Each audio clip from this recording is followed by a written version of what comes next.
The elegant cream envelope arrived on a Tuesday afternoon, my father's familiar handwriting, spelling out my address in careful strokes. Inside, gold-embossed lettering announced his 60th birthday celebration at Grandview Resort. My heart lifted until I reached the fine print, sophisticated evening event. No plus ones for single parents. Before I could process the words fully, my phone rang. Jessica's voice cut through the silence with practiced condescension. "We discussed this extensively, Patrick. The family wants an elegant night without childcare drama or awkward explanations about your situation. Mom agrees completely." I stared at 7-year-old Emma, coloring quietly at our kitchen table, her tongue poking out in concentration. Feeling that familiar sting of family rejection wash over me like ice water. 3 days later, I found myself staring at my laptop screen during what Jessica had termed the planning conference. My parents appeared in their living room, Dad looking slightly uncomfortable in his weekend polo shirt, while Mom adjusted her reading glasses. Jessica dominated the frame from her pristine home office, Derek hovering behind her with his arms crossed. A PowerPoint presentation filled half the screen, complete with color-coordinated slides and bullet points. As you can see, Jessica began clicking to slide number 4. We've secured the premier lakeside dining hall at Grandview Resort for Saturday evening. The venue features panoramic mountain views, a dedicated sommelier, and acoustics specifically designed for intimate conversation. Her presentation continued with military precision. Details about the live jazz quartet, the 7-course tasting menu crafted by a James Beard-nominated chef, and the carefully curated guest list of 43 attendees. This is a milestone celebration. Derek interjected, his insurance salesman smile never wavering. We want Dad to feel truly honored, surrounded by sophistication and meaningful connections. No distractions, no complications. He gestured toward Jessica's laptop as she advanced to the next slide, which featured photos of elegant table settings and crystal stemware. I cleared my throat, attempting to inject reason into their orchestrated presentation. I understand the vision, but surely we could find a solution that includes Emma. The resort must have childcare services, or I could arrange for a sitter to stay in a separate room nearby. She's incredibly well-behaved, and Dad loves spending time with his granddaughter. Jessica's expression hardened, her perfectly applied makeup unable to mask her irritation. Patrick, this isn't about Emma's behavior. This is about maintaining the appropriate atmosphere for a sophisticated adult gathering. We've already confirmed with the resort that this will be an exclusively adult environment. Adding children changes the entire dynamic. What if I only attended for the dinner portion?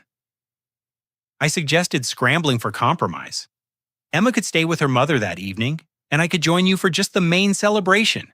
I don't need to participate in the entire itinerary. The problem isn't logistics, Derek said, his tone becoming patronizing.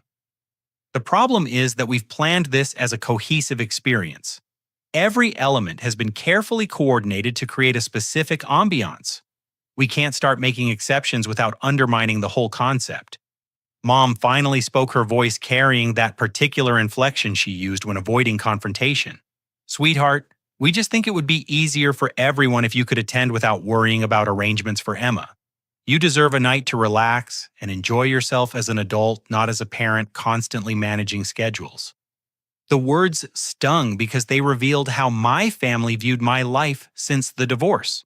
Every interaction became filtered through their perception of my complicated situation, rather than acknowledging that single parenthood was simply my reality, not a problem requiring their management. Besides, Jessica continued advancing to another slide featuring budget breakdowns. We've invested significantly in creating this experience.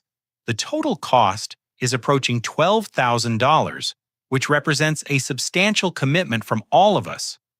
Something cold settled in my stomach as I processed her phrasing. "What do you mean by investment from all of us? I thought you and Derek were handling the planning and expenses." Jessica exchanged a quick glance with Derek before responding. Well, obviously, we couldn't fund something this elaborate entirely from our personal budget. We've been working with Mom and Dad to coordinate family resources. What family resources? I pressed, sensing something important lurking beneath her careful word choices. Mom shifted uncomfortably in her chair before answering. We're using some of the money from Grandpa's estate, sweetheart. Jessica thought it would be meaningful to honor your grandfather's memory by creating something special for your father's milestone birthday. My grandfather, the man who had died 8 months earlier after a brief battle with pneumonia. The grandfather who had spent countless hours teaching Emma to play chess, who had taken her fishing every summer, who had always defended my decisions during family gatherings. The grandfather who had specifically told me during our last conversation in his hospital room that he wanted to make sure Emma's future was secure. I wasn't aware that Grandpa's estate had been distributed yet, I said carefully, trying to keep emotion from my voice. The lawyer mentioned the process could take up to a year to complete. Oh, the final distribution is still pending, Jessica replied with casual dismissiveness. But we've been working with the estate attorney to access funds for family purposes. Since this celebration benefits everyone and honors Grandpa's memory, it seemed like an appropriate use of resources. Derek nodded enthusiastically. Your grandfather would have loved knowing his legacy contributed to bringing the family together for such a meaningful occasion. He was always talking about the importance of family unity and creating lasting memories. The irony struck me like a physical blow. My grandfather, who had specifically worried about Emma's financial security, whose money was apparently being used for a party that excluded his beloved great-granddaughter. The same grandfather who had consistently encouraged me to stand up for myself when family dynamics became unfair. How much of the estate funding is being used? I asked, though I suspected I already knew the answer. We're utilizing your portion primarily, Jessica said, her tone suggesting this was obviously reasonable. Since you've been struggling financially with the divorce costs and single parenthood expenses, we thought it made sense to invest your inheritance in creating something that would benefit the whole family rather than just sitting in an account. The manipulation was breathtaking in its audacity. They had reframed stealing my inheritance as generous family support, positioning themselves as wise stewards protecting me from my own supposed irresponsibility. The money my grandfather had specifically left for Emma's future was being spent on an event that deliberately excluded her. I see, I said quietly, my mind already working through the implications. And this decision was made collectively by the family. We discussed it extensively, Mom said, her voice carrying a defensive edge. Everyone agreed that this was the most meaningful way to honor both your grandfather's memory and your father's milestone birthday. You've had so much on your plate lately, we didn't want to burden you with financial stress on top of everything else. Dad, who had remained silent throughout most of the conversation, finally spoke. Son, we just want you to be able to enjoy the celebration without worrying about money or logistics. Your mother and Jessica have put tremendous effort into making this special.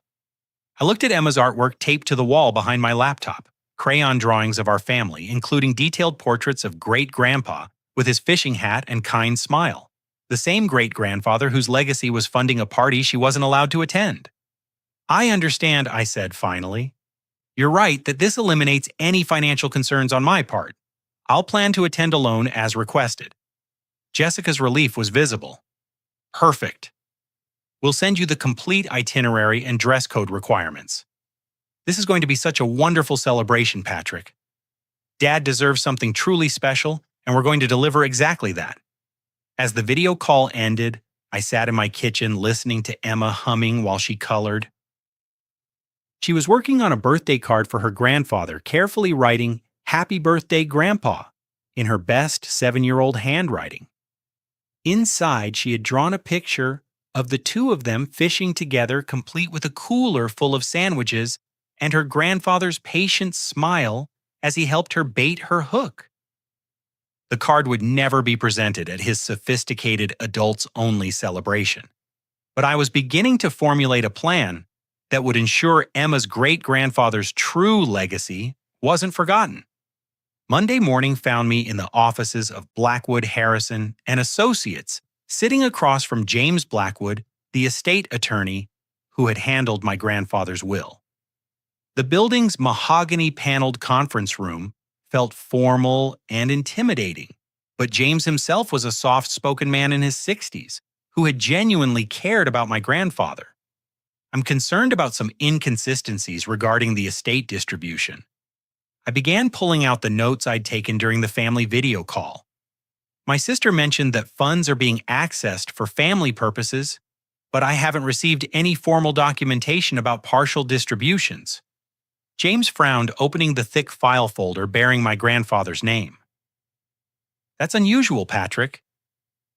We haven't authorized any distributions yet. The estate is still in the probate process, though we're getting close to final resolution. He flipped through several documents, his expression growing more concerned. Can you tell me specifically what your sister said about accessing funds? I recounted Jessica's explanation about using estate money for my father's birthday celebration, including her assertion that my portion was being invested in the family event. James listened with increasing alarm, occasionally making notes on a legal pad. This is highly irregular, he said when I finished. No funds should be accessed without proper authorization and documentation. More importantly, there seems to be a significant misunderstanding about your inheritance. He pulled out a document I'd never seen before, a detailed breakdown of my grandfather's assets. Patrick, your grandfather's estate is considerably more complex than a simple cash distribution. He was involved in several business partnerships and property investments that he kept quite private even from most of the family. My heart began racing as James spread additional papers across the conference table. Your inheritance includes a controlling stake in 3 different businesses, including Grandview Resort, where your father's party is being held.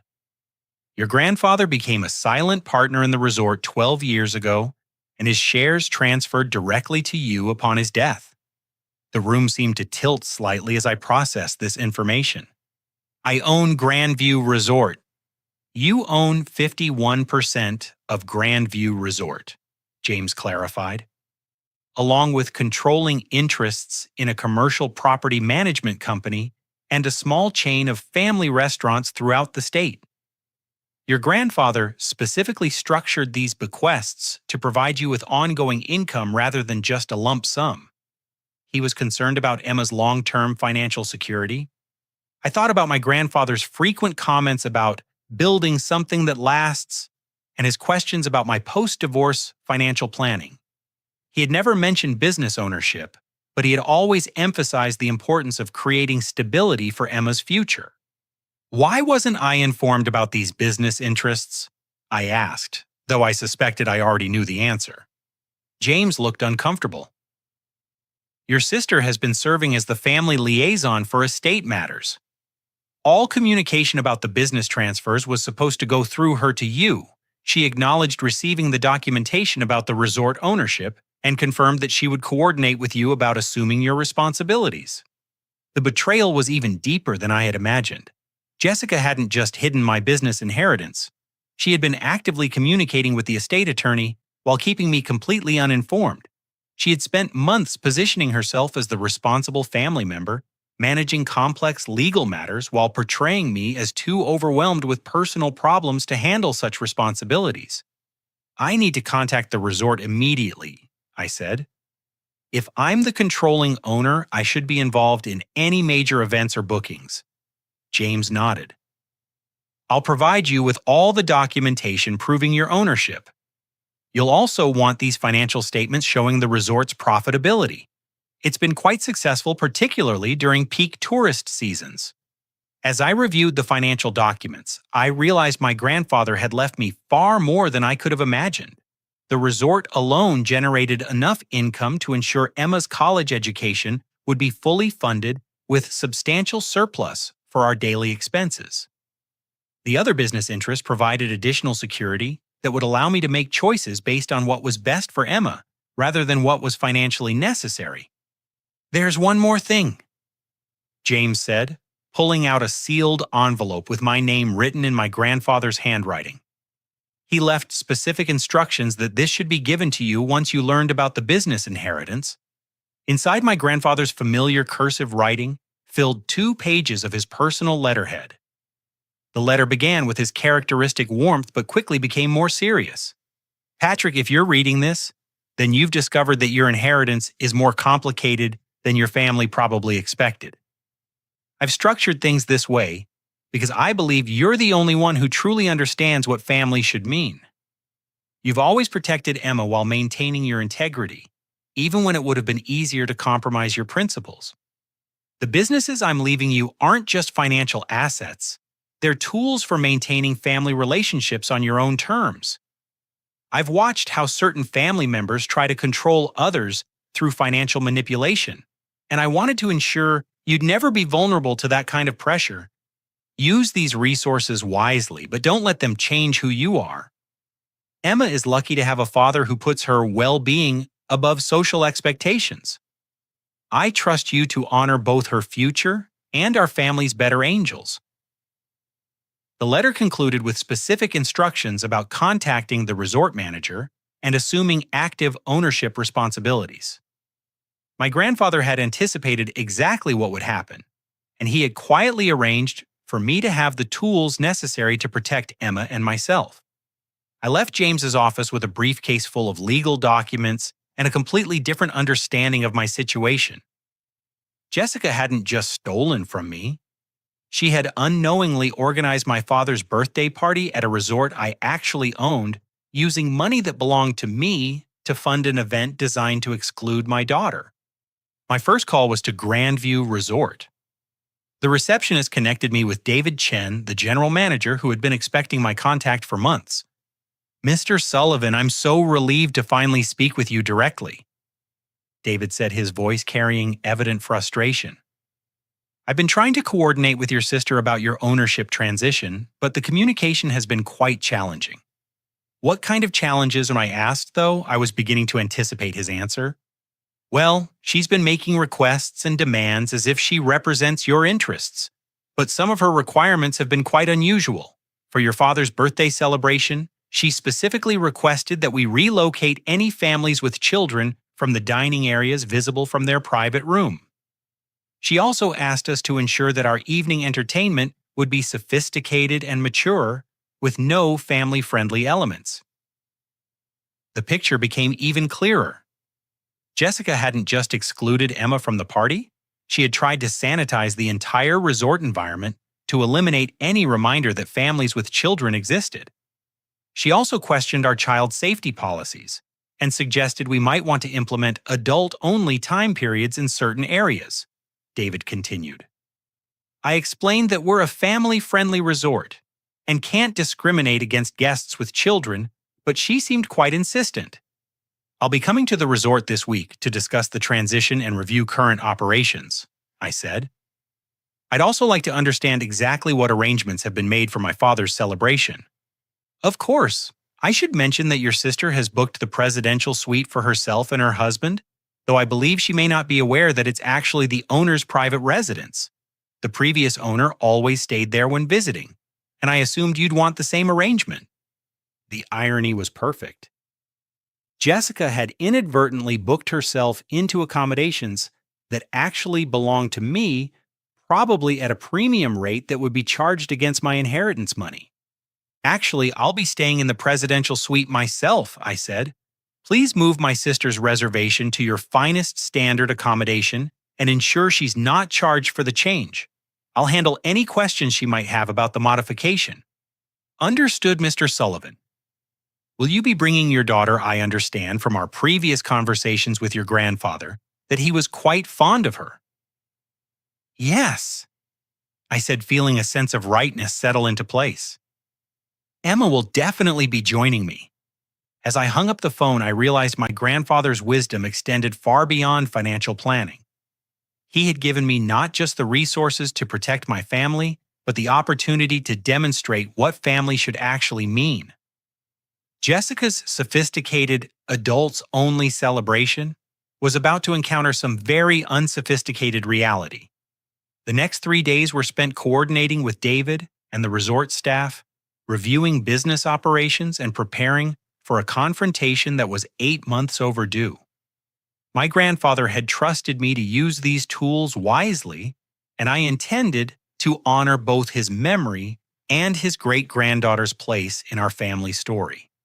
Emma was excited about the surprise trip to see Grandpa Harold, completely unaware that she was about to become the centerpiece of a lesson about respect, honesty, and what it truly means to honor someone's legacy. Thursday evening, I drove the 2 hours to Grandview Resort with Emma, chattering excitedly in the back seat about seeing her grandfather and exploring the mountains. She had packed her backpack with coloring books, the birthday card she'd made, and her favorite stuffed elephant, completely oblivious to the family drama awaiting us. The resort exceeded even my expectations. Nestled against pine-covered slopes, with a pristine lake stretching into the distance, the main lodge combined rustic mountain charm with understated luxury. David Chen met us in the circular driveway, his warm smile immediately putting Emma at ease. "Welcome home, Mr. Sullivan," he said, shaking my hand before kneeling to Emma's level. "And you must be the famous Emma I've heard so much about. Your great-grandfather talked about you every time he visited." Emma beamed immediately, launching into questions about whether there were fish in the lake and if she could feed the ducks she'd spotted from the car window.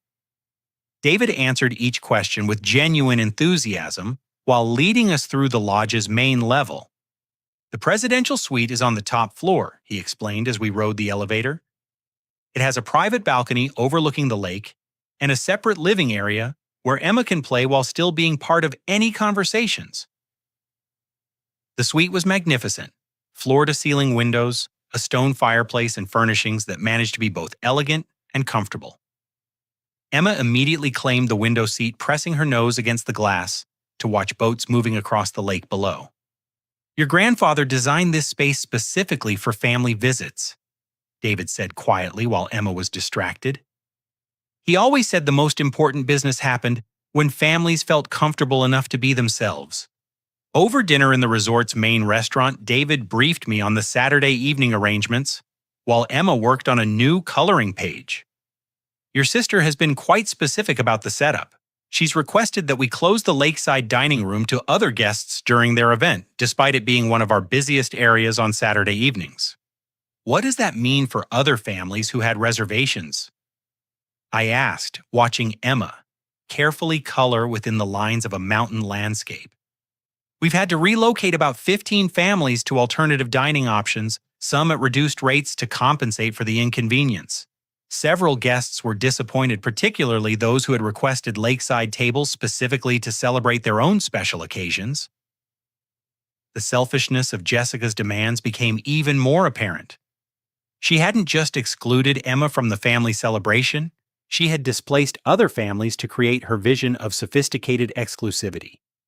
"There's something else you should know," David continued, lowering his voice. "I overheard your sister on a conference call with family members yesterday. She was describing your personal situation in quite unflattering terms." My stomach tightened. "What kind of descriptions?" "She told someone named Sarah that you'd been irresponsible with money during your divorce, that you'd made poor decisions that affected Emma's stability, and that the family had to intervene to protect everyone's interests. She specifically mentioned that you couldn't be trusted with financial planning, and that's why they were managing your inheritance." The betrayal cut deeper than I'd expected. Sarah was my cousin from Denver, someone I'd always been close to growing up. If Jessica was spreading these lies to Sarah, she was probably telling similar stories to every extended family member who would listen. She also mentioned that Derek's insurance business had been struggling and that this party would be a good opportunity for him to network with your father's business associates, David added. "It seems like they're using your father's celebration for multiple purposes." Emma looked up from her coloring. "Daddy, why do you look sad?" I managed a smile for her. "I'm not sad, sweetheart. I'm just thinking about seeing Grandpa Harold tomorrow." Are you excited about giving him your birthday card? Yes, I drew him with his fishing pole and I wrote a poem about how much I love him. She held up her artwork proudly. Do you think he'll like it? I think he'll love it more than anything else he receives, I said, meaning every word. After Emma fell asleep in the suite's second bedroom, I spent the evening on the balcony with David, planning how to handle the next day's confrontation. The lake reflected the mountain stars, creating a scene of such peace that it seemed impossible to imagine the family storm approaching. Your grandfather often sat in this exact spot, David said. He told me once that he'd learned to distinguish between people who created harmony and people who demanded it. He said the difference usually became clear during family gatherings. What did he mean by that? People who create harmony think about what's best for everyone, especially the most vulnerable family members. People who demand harmony expect everyone else to accommodate their preferences while contributing nothing to the actual well-being of the group. The wisdom felt directly applicable to tomorrow's situation.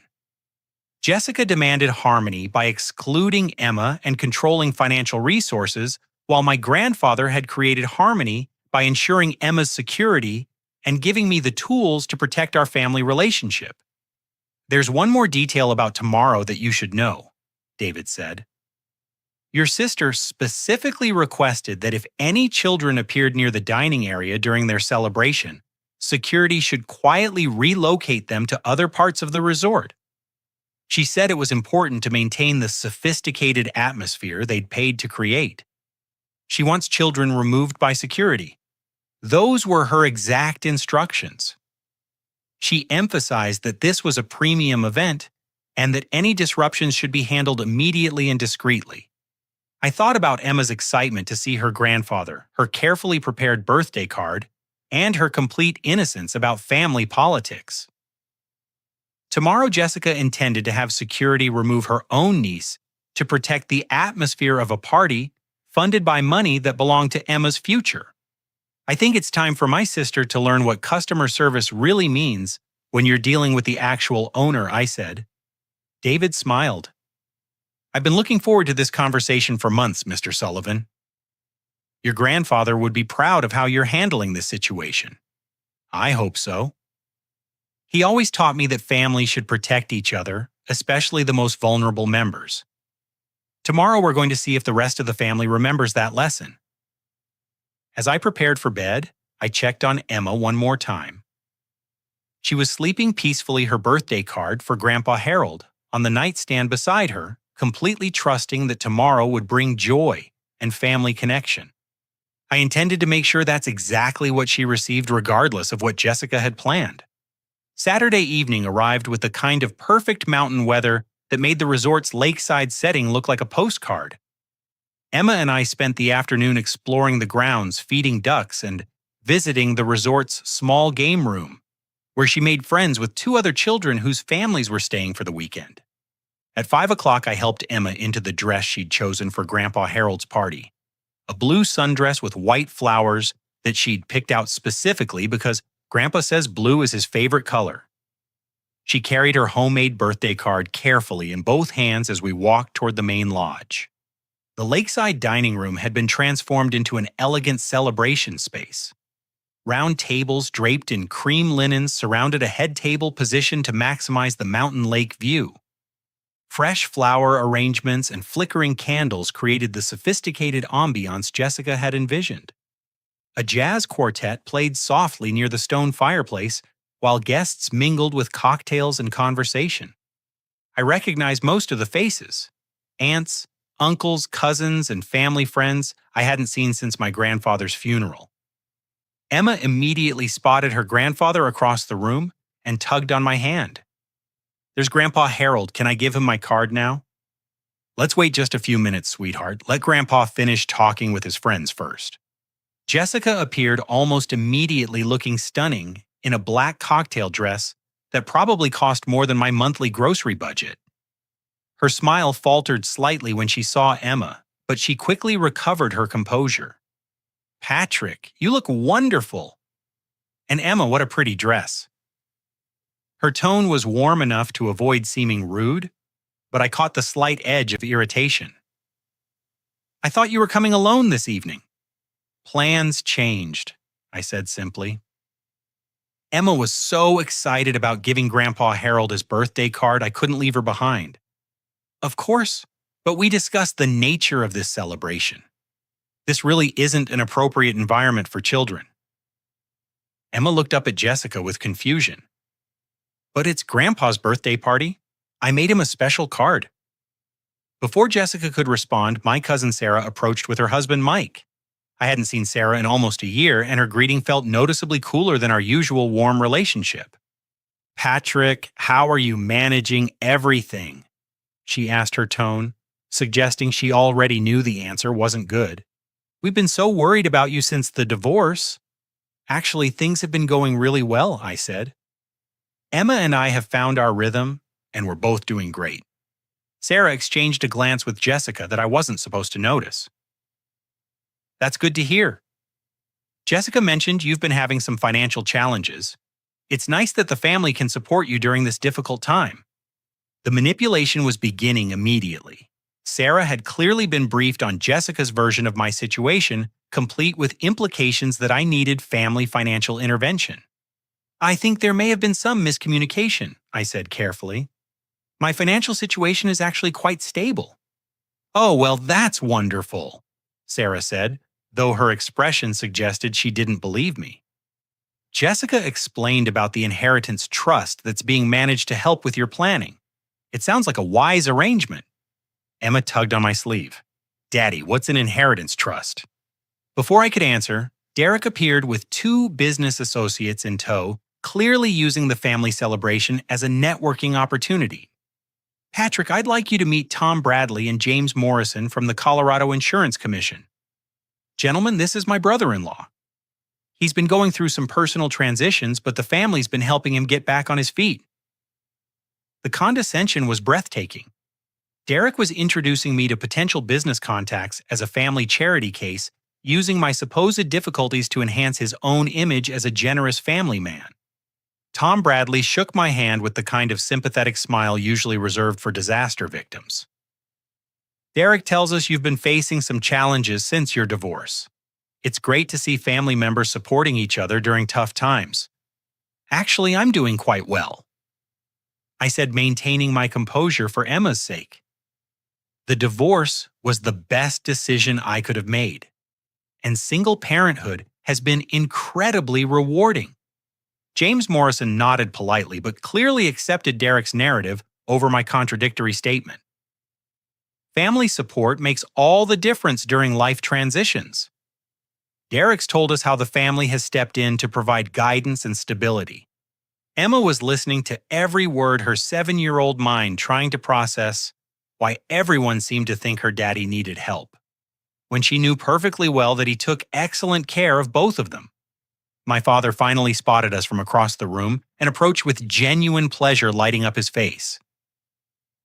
"Patrick, I'm so glad you could make it. And my beautiful granddaughter."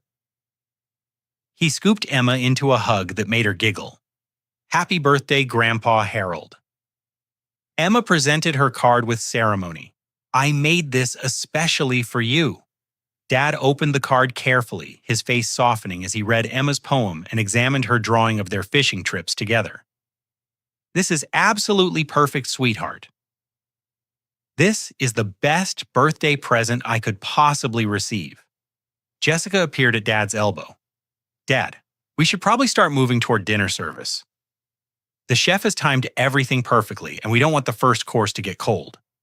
"Of course," Dad said, though he seemed reluctant to end his conversation with Emma. "Sweetheart, why don't you come sit next to Grandpa during dinner? I want to hear all about school and your summer plans." "Actually, Dad, the seating arrangements are quite specific," Jessica interrupted. "We've planned everything around adult conversation flow and the restaurant service patterns." I watched my father's face register confusion and disappointment as he realized Emma wasn't included in the seating plan for his own birthday celebration. "Jessica, surely we can adjust the arrangements to include my granddaughter," he said gently. It's really not feasible without disrupting the entire evening, Derek added, supporting his wife. The tables are sized for adult place settings, and the menu wasn't designed with children's preferences in mind. Emma looked from face to face, beginning to understand that she wasn't welcome at her own grandfather's party. Her lower lip trembled slightly, but she was trying hard to be brave. "That's okay, Grandpa," she said quietly. "I can wait for you somewhere else." The moment crystallized everything wrong with Jessica's approach. My 7-year-old daughter was volunteering to exile herself from her grandfather's celebration to avoid causing problems for the adults who had excluded her. "No, sweetheart," I said firmly. "You're not waiting anywhere else. This is Grandpa's birthday, and you belong here with the family." Jessica's composure finally cracked slightly. "Patrick, we've discussed this repeatedly. This is not an appropriate setting for children, and we've spent months planning an adult celebration. You can't simply ignore our arrangements because you've changed your mind about childcare." The conversation was attracting attention from nearby guests who were beginning to turn and watch our exchange. Emma pressed closer to my side, confused and hurt by the tension surrounding her presence. "Besides," Derek added in a lower voice, "this event represents a significant financial investment. We can't accommodate last-minute changes that affect the entire atmosphere we've created." My Uncle Robert approached, having overheard enough of the conversation to form opinions. "Patrick, maybe it would be easier for everyone if Emma could find something fun to do in the game room. The resort probably has activities for children during adult events. Or we could arrange for one of the staff members to supervise her in the lobby area," suggested my Aunt Linda. "That way she's still nearby, but the celebration can proceed as planned." I realized that multiple family members were casually suggesting that my daughter be removed from her grandfather's birthday party to accommodate Jessica's vision of sophistication. They had accepted the premise that Emma's presence would somehow diminish the celebration rather than enhance it. "The resort has excellent childcare services," Jessica added, sensing support from the extended family. "Emma could have a much more enjoyable evening with age-appropriate activities rather than sitting through adult dinner conversation." Emma finally spoke up, her voice small but clear. "I just wanted to give Grandpa his birthday card and tell him about the fish I caught with Great-Grandpa this summer." The reference to my grandfather, Jessica's manipulation of whose money was funding this entire event, hung in the air like an accusation. Dad's face showed growing discomfort as he processed the family dynamics playing out in front of the assembled guests. That's when I noticed David Chen moving purposefully through the crowd toward our group. His expression professionally neutral, but his timing precisely calculated. David approached our family cluster with the polished authority of a seasoned hospitality professional. His timing was flawless, arriving just as the tension reached its peak, and multiple conversations were drawing attention from other guests. "Excuse me, Mr. Derek Harrison." David addressed Derek, directly consulting a tablet in his hands. "I'm David Chen, the resort's general manager. I need to speak with you about a scheduling adjustment for this evening's event." Derek immediately bristled, his insurance salesman instincts kicking into defensive mode. "What kind of scheduling adjustment? Our reservation was confirmed weeks ago, and we've paid premium rates for exclusive access to this dining room." "Yes, sir, I understand your position. However, the resort owner has requested that your party relocate to our Alpine room for the remainder of the evening. It's equally elegant with panoramic mountain views and exclusive access to our outdoor terrace." Jessica stepped forward, her voice rising with indignation. "Relocate? We specifically booked this lakeside dining room because of its ambiance and layout. We've spent months planning every detail around this exact space. I apologize for the inconvenience, but the owner's requests take priority over standard reservations," David explained calmly. "The Alpine room actually offers superior acoustics for your jazz quartet, and the lighting is more flattering for photography." "This is completely unacceptable," Derek declared, his voice carrying across the room as other guests turned to observe the commotion. We have a legal contract for this space, we've paid significant fees for exclusivity, and we're not going to be shuffled around like second-class customers. Dad looked increasingly uncomfortable as the confrontation escalated. Maybe we could discuss this privately. I'm sure there's a reasonable solution that works for everyone. The reasonable solution is honoring our original agreement.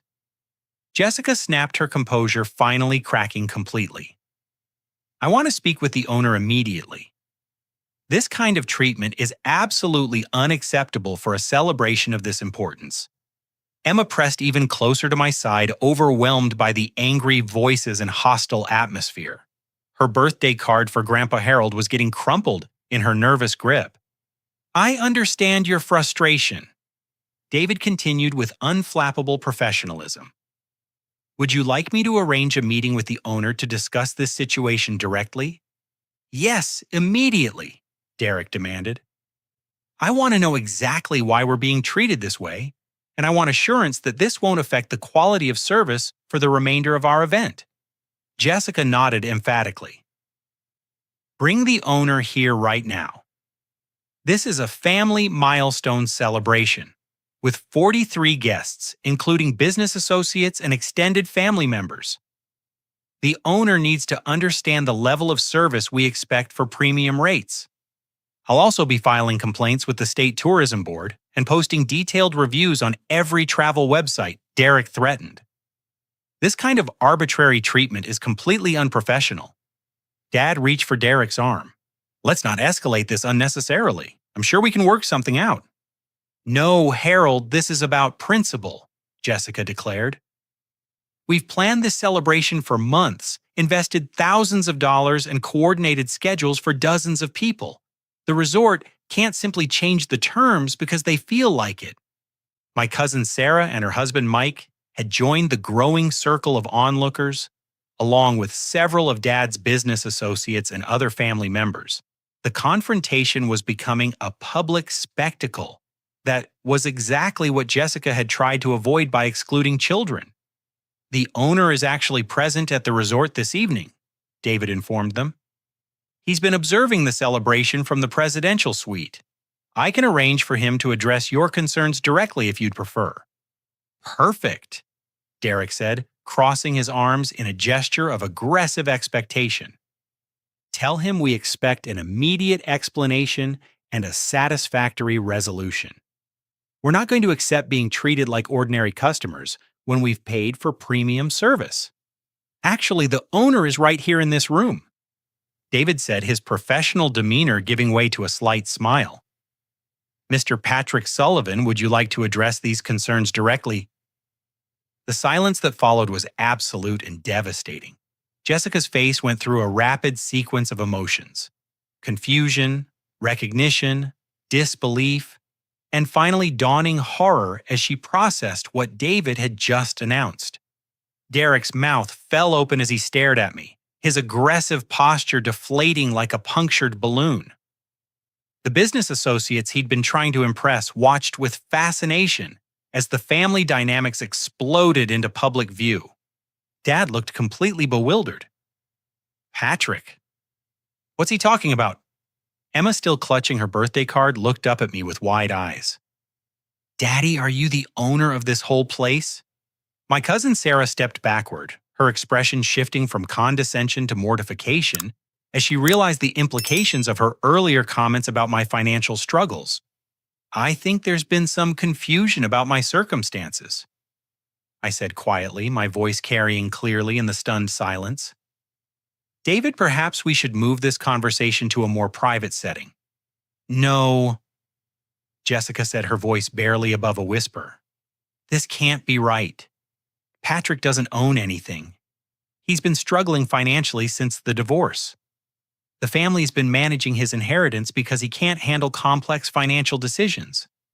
The assembled guests began murmuring among themselves, clearly sensing that they were witnessing a family drama far more complex than a simple scheduling conflict. Tom Bradley, one of Derek's insurance contacts, stepped forward with a confused expression. Derek, I thought you said your brother-in-law needed family financial support. There's obviously been some mistake, Derek said weakly, though his conviction was clearly shaken. Patrick, what exactly is David talking about? I looked at Emma still pressed against my side and made my decision.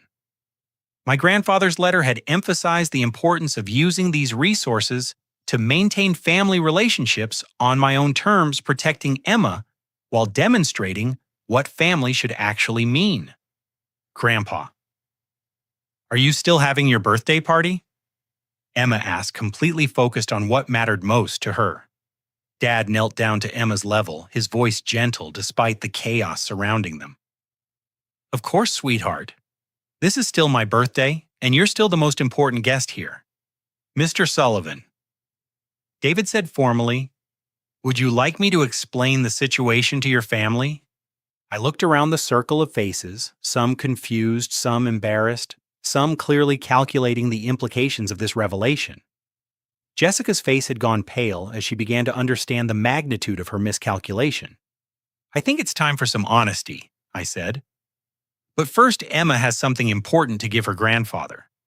As Emma proudly handed over her homemade birthday card, I prepared to reveal how deeply Jessica's manipulation had undermined our family and how my grandfather's wisdom was about to restore the balance she had destroyed. Dad accepted Emma's card with trembling hands, his eyes never leaving my face as he tried to process the impossible situation unfolding around us. The jazz quartet had stopped playing and the entire dining room had fallen into expectant silence. "Emma, sweetheart," I said gently, "would you like to sit with Grandpa Harold while Daddy explains some grown-up things to the family?" Emma nodded and climbed onto Dad's lap, completely trusting and oblivious to the magnitude of the confrontation about to unfold. Dad wrapped his arms around her protectively, his businessman's instincts clearly sensing that whatever came next would be significant. I pulled out my phone and opened the photos I'd taken of the legal documents James Blackwood had provided. 8 months ago, when Grandpa died, he left me a considerable inheritance. But it wasn't just money. It was a collection of business interests that he'd built quietly over many years to provide security for Emma's future. Jessica found her voice, though it came out strained and defensive. "That's impossible. The estate attorney said the business distributions wouldn't be finalized for months. I've been coordinating with him about the timeline." "You've been coordinating with James Blackwood." I agreed, swiping to display copies of email exchanges on my phone screen. "But you never shared any of that communication with me. Instead, you told me that Grandpa's estate was just a cash distribution that would take months to process." I turned the phone toward the assembled family, showing detailed documentation of business ownership transfers. Grandpa left me controlling interests in 3 companies, including 51% ownership of Grandview Resort. James has been trying to coordinate with me for months, through Jessica, who apparently never passed along any of his messages. My Uncle Robert stepped closer to examine the documents, his expression shifting from skepticism to amazement. "Patrick, this shows substantial business assets. These companies generate significant annual revenue. The resort alone provides more than enough income to cover Emma's education and our living expenses," I continued. "Grandpa specifically structured the inheritance this way because he was concerned about her long-term financial security." Dad's voice was barely audible over Emma's quiet humming as she examined her grandfather's surprised expression. "Son, if this is true, then why were you letting us believe you were struggling financially?" "Because I didn't know," I said simply. "Jessica has been serving as the family liaison with the estate attorney. Every piece of communication about the business transfers was supposed to go through her to me. She received documentation about the resort ownership months ago and confirmed with James that she would coordinate with me about assuming management responsibilities." Sarah stepped forward, her face flushed with embarrassment. "Jessica, you told me Patrick was irresponsible with money and that the family had to manage his inheritance because he couldn't handle complex financial decisions. I was protecting family interests," Jessica said desperately, her voice rising. Patrick was overwhelmed with the divorce and single parenthood. Someone needed to ensure that important decisions were made rationally rather than emotionally. Derek looked like he was going to be sick. Jessica, what exactly did you tell the estate attorney about Patrick's situation? I explained that he was dealing with personal difficulties and that the family would help coordinate his business responsibilities until he was in a better position to handle them independently. The manipulation was breathtaking in its scope and audacity. Jessica had systematically positioned herself as my caretaker while hiding the very assets that proved I didn't need caretaking. There's more, I said, pulling up financial records that David had provided. Jessica has been spending my inheritance money without my knowledge or consent, the $12,000 for tonight's celebration that came from my portion of Grandpa's estate. Emma looked up from her position on Dad's lap. Daddy, why is everyone talking about money when it's Grandpa's birthday? Because sometimes grown-ups make mistakes about what's important, sweetheart, I said. But we're going to fix that right now. I addressed the room, including the business associates Derek had brought to impress. For the past 8 months, my family has believed I was struggling financially because my sister systematically hid information about my inheritance. She convinced everyone that I needed financial supervision while secretly using my money for family purposes. Tom Bradley, Derek's insurance contact, looked fascinated by the unfolding drama. Derek, you specifically told us your brother-in-law was a financial liability that the family was supporting out of generosity. I was told that, Derek said weakly. Jessica explained the situation and we all thought we were helping. You thought you were helping by excluding Emma from her grandfather's birthday celebration? I asked. By spending her great-grandfather's legacy on a party she wasn't allowed to attend? The question hung in the air like an accusation. Emma's presence on Dad's lap made the cruelty of the exclusion impossible to ignore. The sophisticated adults-only atmosphere Jessica demanded came at the cost of displacing other families from their reserved tables. I continued. David had to relocate 15 families to alternative dining options because Jessica insisted on exclusive access to the lakeside room. My Aunt Linda looked genuinely shocked. Jessica, you displaced other families. I was creating a special experience for Dad's milestone birthday, Jessica protested. Every detail was planned to honor him appropriately. By excluding his granddaughter and using money that belonged to her future, Dad's voice carried an edge I'd never heard before. Jessica, what were you thinking? Emma tugged on Dad's shirt. Grandpa, are you mad about my card? No, sweetheart, Dad said, his voice breaking slightly.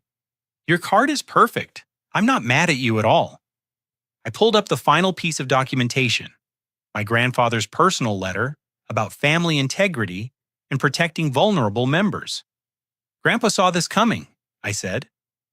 He structured my inheritance specifically to prevent financial manipulation within the family. He wanted me to have the resources to maintain family relationships on my own terms while protecting Emma from exactly what happened tonight. The letter's words about family members who control others through financial pressure hit the assembled crowd like a slap. Several relatives who had participated in Jessica's narrative about my irresponsibility looked genuinely ashamed. Jessica, I said finally, you've spent 8 months telling everyone that I was financially irresponsible while secretly stealing my inheritance and excluding my daughter from family gatherings. You've damaged my relationships with extended family based on lies you created to justify taking money that belonged to Emma's future. Derek was staring at his wife with growing horror as he realized the scope of her deception. Jessica, you told me the estate attorney recommended family management of Patrick's inheritance. You said Patrick had requested our help with financial planning. I was making decisions in everyone's best interest, Jessica said desperately. Patrick was struggling, and someone needed to ensure that important family events could happen without financial stress or complicated logistics. Complicated logistics like including Grandpa's granddaughter in his birthday celebration, I asked. The devastation was complete. Jessica's manipulation had been exposed in front of extended family business associates, and most importantly, in front of the father she'd claimed to honor with her sophisticated planning. Emma slid down from Dad's lap and walked over to me, taking my hand. "Daddy, can we still have birthday cake with Grandpa?" Her innocent question cut through all the adult complexity and returned focus to what the evening should have been about. Dad's eyes filled with tears as he looked at his granddaughter, the child Jessica had tried to exclude from his celebration. "Of course we can have birthday cake, sweetheart," I said. "In fact, I think it's time to show everyone what Grandpa's birthday should really look like." The reckoning was complete, but the healing was just beginning. The silence that followed Emma's simple request for birthday cake lasted several heartbeats before Dad stood up, his decision clear in his expression. "You know what, Emma? You're absolutely right. This is supposed to be a birthday party, and birthday parties should include the people who love you most." He walked over to where Jessica stood, frozen, her face a mixture of shame and defiance. "Sweetheart, I need you to understand something. The most valuable thing about tonight isn't the elegant decorations or the sophisticated menu. It's having my family together, especially my granddaughter." Jessica's composure finally cracked completely. "Dad, I just wanted to give you something special. I wanted to create a celebration that honored your accomplishments and brought the family together in a meaningful way." By excluding Emma? Dad's voice was gentle but firm. "By telling lies about your brother and stealing money that belonged to your niece's future? That's not bringing family together, Jessica. That's tearing family apart." Derek stepped forward, his face pale with embarrassment. "Mr. Harrison, I need to apologize. I believed Jessica's version of Patrick's situation, and I supported decisions that were completely unfair to both Patrick and Emma. I appreciate that, Derek, but the real apologies need to go to my son and granddaughter." Emma tugged on Dad's jacket. "Grandpa, I don't want people to be sad at your birthday party. Can we just have cake and be happy?" Her 7-year-old wisdom cut through the adult complexity with startling clarity. This was supposed to be a celebration, not a confrontation, and my daughter was trying to restore joy to her grandfather's special evening. "Emma's right," I said, making a decision that surprised even myself. "Jessica, Derek, I'm not interested in pursuing legal action or demanding immediate financial restitution, but there are going to be some changes in how our family operates." I pulled out my phone and opened the resort's event management app, which David had shown me earlier. "First, we're going to modify tonight's celebration. David, please open the lakeside dining room to all resort guests. Any family that was displaced by our exclusive booking should be invited to join us with dinner on the house." David smiled, already pulling out his own tablet. "I'll make those arrangements immediately, Mr. Sullivan." Second, I continued, "Jessica and Derek, you're going to attend family counseling sessions focused on communication and trust. The cost will come out of the money you owe to Grandpa's estate, which means you'll be paying for your own education about healthy family dynamics." Jessica looked like she wanted to protest, but Derek put his hand on her arm. "That's more than fair, Patrick. We clearly need help understanding how to be better family members. Third, you're both going to write personal apologies to Emma, not to me, but to her. She's the one who was excluded from her grandfather's birthday party, and she deserves to understand that what happened to her was wrong." Emma looked up at me with confusion. "Do they not like me?" The question broke something in Jessica's expression. She knelt down to Emma's level, tears beginning to flow. "Oh, sweetheart, of course I like you. I love you so much. Aunt Jessica made some very bad decisions, and I hurt your feelings when I was trying to plan something special for Grandpa." "Did I do something wrong?" Emma asked, her innocence making the question even more devastating. "No, baby, you didn't do anything wrong," Jessica said, her voice breaking. "Aunt Jessica forgot what's really important about family parties."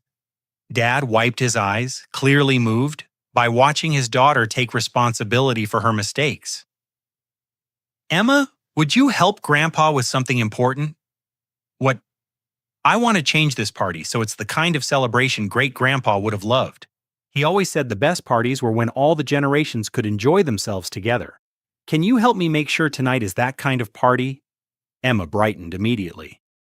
Can we invite the kids I met at the game room, and can we move some tables so families can sit together? That's exactly what we're going to do, I said. David, can we rearrange the seating to accommodate families and make this more of a community celebration? Absolutely. We can combine your private dining with our Saturday evening family service. It'll create a much more inclusive atmosphere. Over the next hour, the entire character of the evening transformed. Families who had been displaced by Jessica's exclusive booking joined the celebration, bringing children who immediately gravitated toward Emma. The jazz quartet adapted their playlist to include more interactive music that engaged multiple generations. Sarah approached me during the transition, her embarrassment evident. Patrick, I owe you a huge apology. I completely believed Jessica's story about your situation, and I treated you like someone who needed pity rather than respect. Sarah, I understand why you believed her. Jessica is convincing, and she positioned herself as the responsible family member managing a crisis. But I should have talked to you directly instead of accepting secondhand information about your life. You're right, and I appreciate you acknowledging that. Going forward, maybe we could maintain our relationship directly, instead of filtering everything through other family members. The conversation represented exactly what I'd hoped would emerge from this confrontation. Family members taking responsibility for their choices and committing to more honest communication. By the time we reached the birthday cake ceremony, the dining room was filled with laughter and genuine connection. Emma had made friends with several other children, and Dad was beaming as he watched multiple generations of both family and resort guests celebrating together. Before I blow out my candles, Dad announced, I want to say something important. Tonight started with hurt feelings and misunderstandings, but it's ending with exactly what a birthday should be: people who care about each other, choosing to enjoy each other's company. He looked directly at Emma. My beautiful granddaughter reminded us that birthdays are about love and cake and being happy together. That's a lesson her great-grandfather would have been proud to see her teach. Emma clapped enthusiastically as Dad blew out his 60 candles, her earlier confusion replaced by pure joy at seeing her grandfather happy. During the cake service, Derek pulled me aside for a private conversation. Patrick, I need you to know that Jessica's deception about your financial situation affected more than just family relationships. I made some business decisions based on what I thought was your vulnerability, and those decisions weren't ethical. What kind of decisions? I recommended insurance policies for you that included higher premiums because I believed you were financially unstable and represented a higher risk. I also discussed your supposed situation with other agents as an example of how family support could influence coverage decisions. The confession revealed another layer of how Jessica's lies had affected my life in ways I hadn't even realized. Derek, I appreciate your honesty about this. I want to make it right. I'll review your coverage and ensure you're getting appropriate rates, and I'll correct the misinformation I shared with other professionals.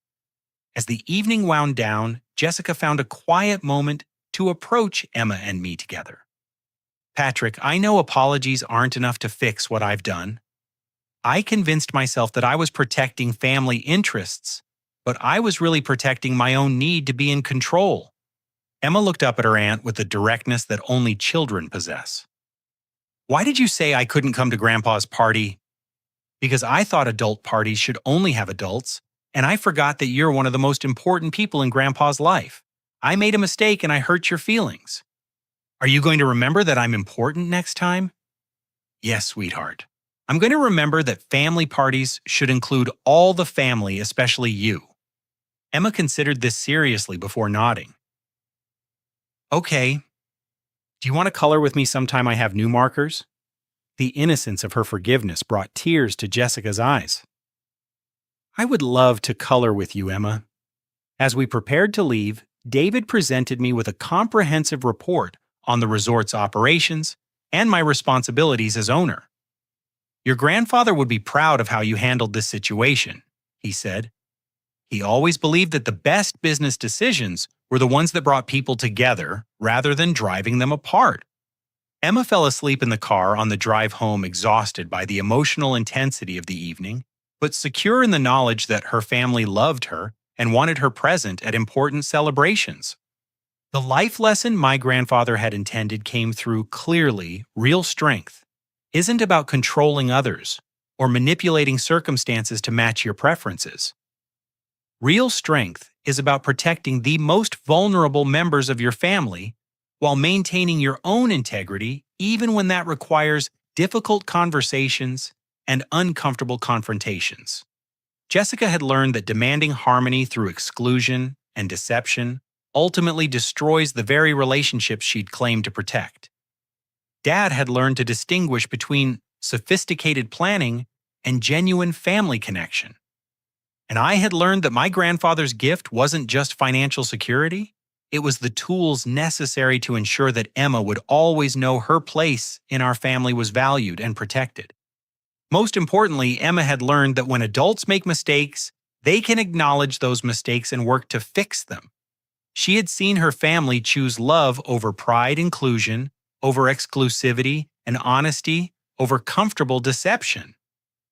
The evening ended not with the sophisticated elegance Jessica had planned, but with something far more valuable: a family that had chosen to grow through conflict rather than be destroyed by it. Have you ever found yourself in a situation where someone's attempt to help you actually made things worse because they acted on assumptions rather than asking what you actually needed? I'd love to hear your stories about family dynamics and how you've navigated complex relationships in the comments below. If this story resonated with you and reminded you of the importance of protecting family relationships while standing up for what's right, please give it a like to help others find this message. Don't forget to subscribe for more stories about finding strength in difficult family situations, and share this with someone who might need the reminder that real family includes everyone, especially the most vulnerable members. Thank you for joining me on this journey through a difficult but ultimately healing family confrontation. May we all have the wisdom to recognize when love requires us to have difficult conversations and the courage to choose inclusion over convenience in our own family relationships.